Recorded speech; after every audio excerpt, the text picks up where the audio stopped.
Techniques that monitor the bacteria burden and the neutrophil response simultaneously can provide insight into the mechanisms of Staph aureus persistence and the efficacy of treatment strategies.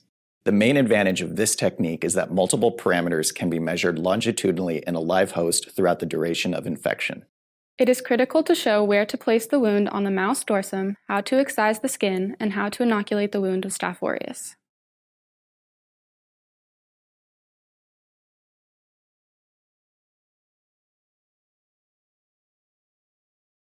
Begin by thawing the bioluminescent Staph aureus strain of interest from -80 degrees Celsius storage on ice, before streaking the culture on a 5% bovine blood agar plate for an overnight incubation at 37 degrees Celsius.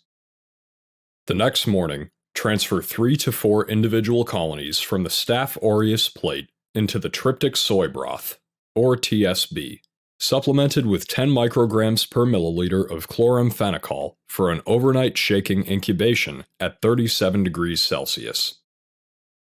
The next morning, dilute 120 microliters of culture sample in 6 milliliters of TSB, with 10 micrograms per milliliter of chloramphenicol for a 2-hour incubation at 37 degrees Celsius and 200 rotations per minute. When the optical density at 600 nanometers reaches 0.5, transfer 3 milliliters of bacteria suspension into 10 milliliters ice-cold DPBS. After carefully decanting the supernatant, add additional chilled DPBS to the pellet, and vortex the resuspended